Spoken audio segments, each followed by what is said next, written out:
Typical Dems. Typical Dems. Their new anti-progressive PAC is funded by corporate lobbyists and PACs.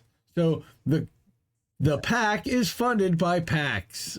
Well, of course it is. And that's our friend Josh Gottheimer, New Jersey congressman. And hopefully one day he wants to succeed and be Speaker of the House. This is by our friend David Moore over at Sludge through Truthout. Okay, they're also independent, ad-free investigative news site. Sludge is awesome, as is Truthout.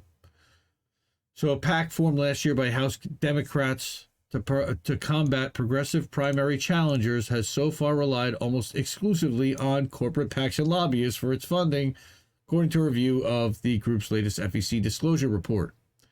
I don't think that comes as a surprise to too many, right? So again, you've got Hakeem Jeffries, Josh Gottheimer, Terry Sewell, and I guess that's just the three of them, right? And then all their credentials and what they serve on.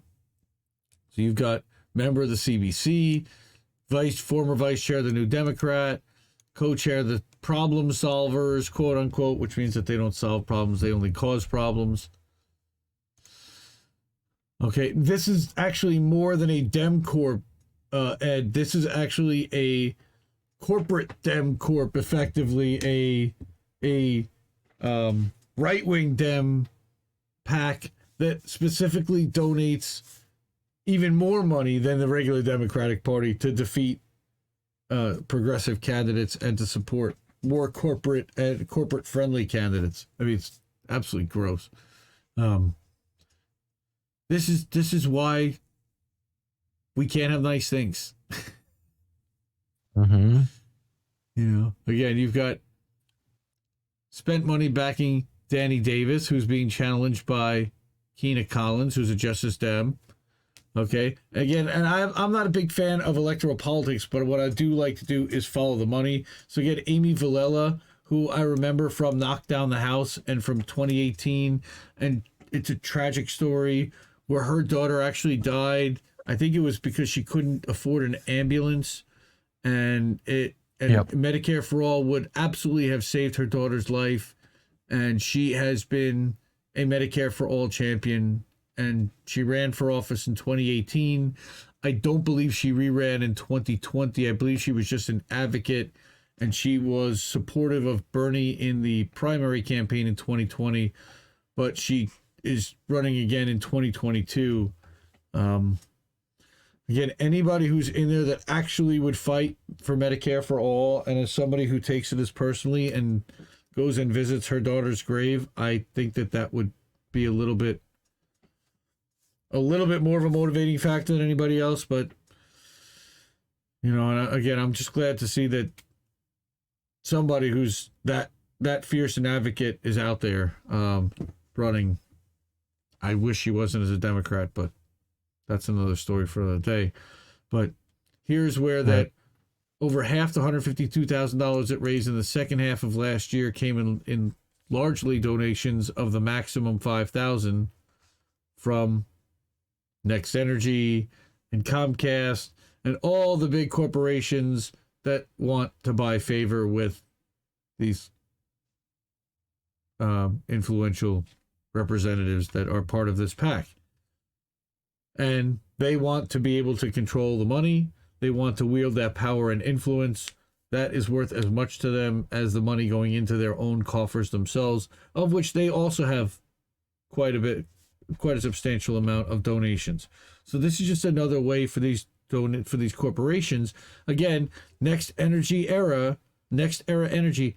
I will guarantee if you look up the filings for these three gentlemen, that you will find that they have donated to their campaigns and to their PACs and to their bundlers and to their handlers, and their employees have donated and their executives have donated, and lo and behold, they get legislation passed in their favor. Wonder how that happens. Yeah. So here are some of the individual donors who actually work at DC lobbying firms. Okay, that might be kind of a problem, right? And then it digs even deeper into, out of 45 donations from individuals the Team Blue PAC received, only a handful came from people not currently employed by a company or group that hires lobbyists to advocate for its business interests on the Hill. It's just another money laundering front, effectively, to buy ad time.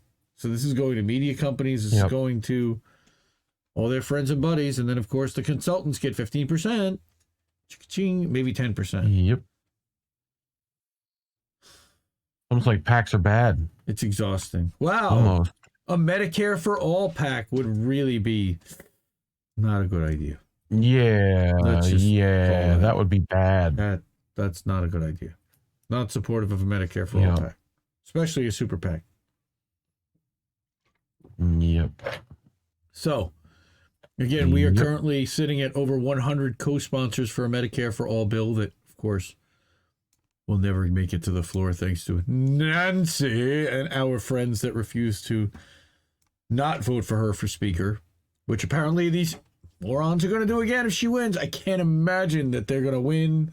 I can't imagine that with a razor-thin margin and as badly as they butchered the last 2 years that they're going to be given another shot. Who knows? But we'll see. Now, Team Blue PAC also reported donating $5,000 to fifth-term Representative Diana Titus of Nevada, who's facing a challenge from Amy Villela. Right? And here you go. Hey, how about that? I had not read this, but look, I guess I did kind of provide a little bit of background here. Ran in 2018, Nevada's first, finished in third, right? Supported in that race by Justice Democrats, although she's not currently endorsed by them. Right? Vilela's campaign centers around support for single-payer health care and was endorsed by Cori Bush last year, but we'll see if she gives it this year. Against an incumbent, now that she's a member of the House. I don't know if Nancy is going to take too kindly to that. But nope. They were knocked down the House together, so if she did not support her, it would kind of be bad. Weird. It would almost be like turning up the music on somebody in chat. Yep. Hey, Colin! Hey, there's Colin in chat. How about that? Oh, wait. Cori Bush did turn up the music on you. Hey, how about that? Anyway, Team Blue's website did not feature a list of the candidates that it's endorsed. What a surprise! Dark money. And then Representative Jeffrey's D.C. office did not answer question about how it views the perception that its donors are seeking political special favors or which other incumbents it will support. I mean, this just has, again, dirty, funneling, money laundering, corruption, buying favor, influence.